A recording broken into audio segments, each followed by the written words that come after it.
Good morning student. आज हम सब पढ़ेंगे नारा लेखन।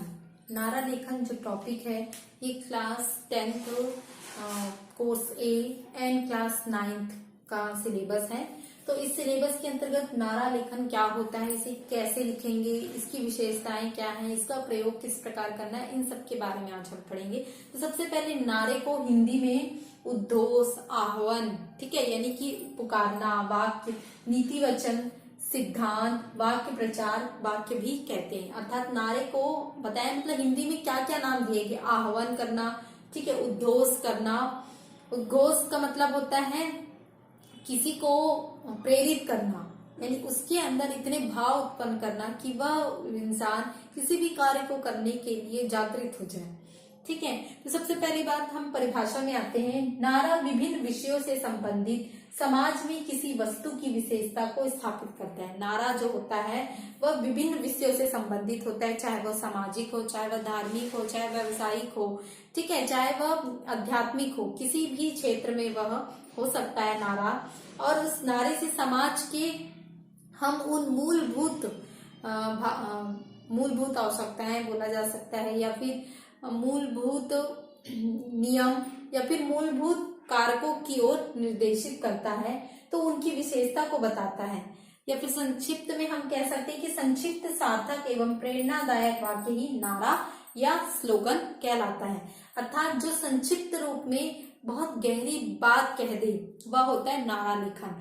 नारा लेखन बहुत कम शब्दों, 10 से 12 शब्दों के अंतर्गत होता है, लेकिन उसमें इतने गुण होते हैं, इतने भाव होते हैं कि वह किसी भी व्यक्ति पर अपनी छाप छोड़ देता है। यानी उस नारे में इतनी आकर्षण की भावना होती है कि कोई भी व्यक्ति उस नारे के महत्ता को समझने को जुझारू हो जाए।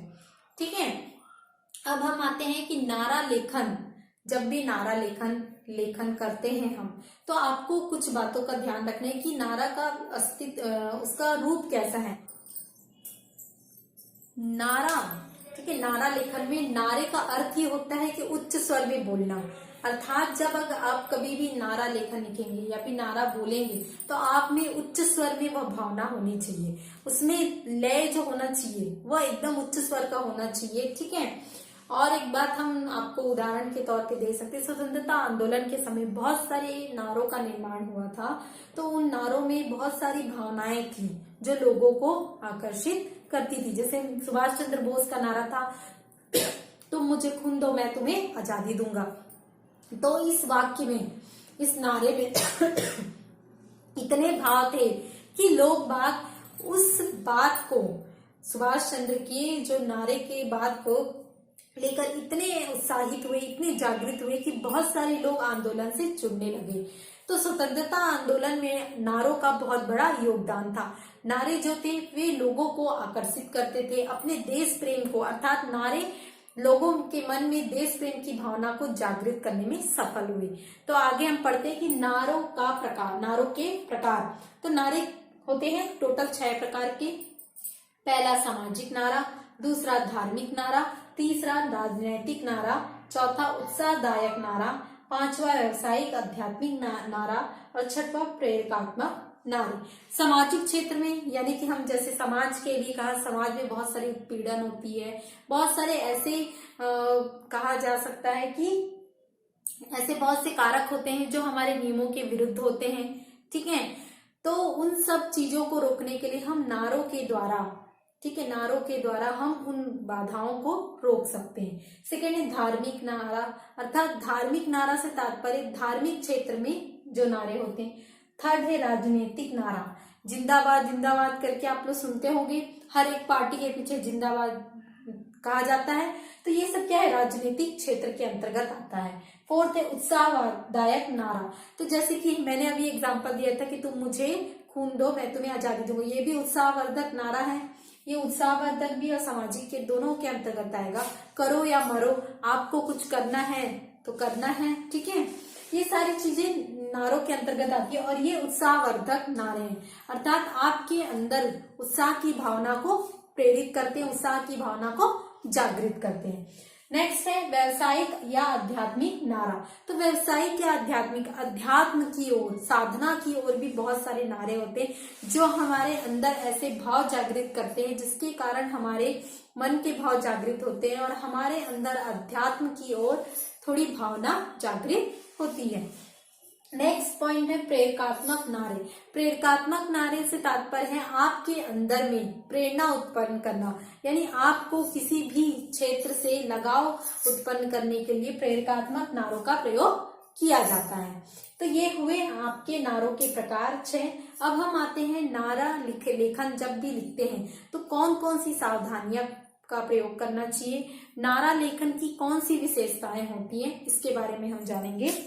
अब हम आते हैं नारा लेखन की विशेषताएं। तो कौन कौन सी विशेषताएं होती हैं। सबसे पहले नारा लेखन, नारा ऐसा होना चाहिए जो सीधे लोगों के दिलों में पहुंच जाए, ठीक है। सेकेंड पॉइंट आता है कि नारा लेखन जब भी लिखें आप तो उसमें ऐसे संक्षिप्त एवं प्रभावशाली शब्दों का प्रयोग करें जो लोगों को अपनी भावना, मतलब लोगों के अंदर भावना जागृत करे, ठीक है। थर्ड है कि जो आपका नारा है उस नारे के अंदर जो भी आप शब्द लिख रहे हैं वे शब्द एकदम लोकप्रिय होने चाहिए, ठीक है।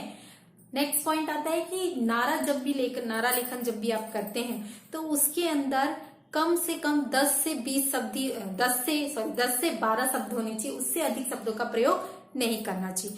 नारा लेखन जब आप लिखते हैं तो सटीक और एवं सही शब्दों का चुनाव करना चाहिए ताकि आपकी जो आपने नारा लेखन किया है वह नारा लेखन किसी भी व्यक्ति के अंदर जो उसकी भावना उत्पन्न कर दे, उसके अंदर के सोए हुए विचारों को वह जागृत कर दे, वही सही नारा लेखन होता है। जैसे कि एग्जाम्पल के लिए हमने लिया जल है तो जीवन है, ठीक है, जल है तो जीवन है या जल है तो कल है, ये 2 नारा हो गया।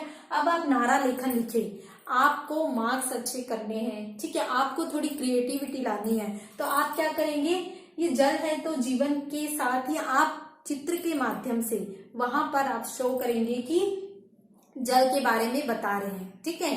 नेक्स्ट पॉइंट लेते, प्रकृति का ना करे हरण, आओ मिलकर बचाएं पर्यावरण। तो ये प्रकृति के बारे में, तो प्रकृति का चित्र बना दिया आप यहाँ पर और पर्यावरण से रिलेटेड कुछ बातें वहां पे बता दी, तो ये होगा आपका नारा लेखन। और भी शब्द है, आओ हम सब मिलकर कहें हिंदी देश की शान है। तो यहाँ पे हिंदी देश की शान है, ये नारा हो गया आपका। तो ऐसे ही नारों का लेखन करना चाहिए। इस प्रकार हमारा ये वीडियो कंप्लीट होता है। Thank you.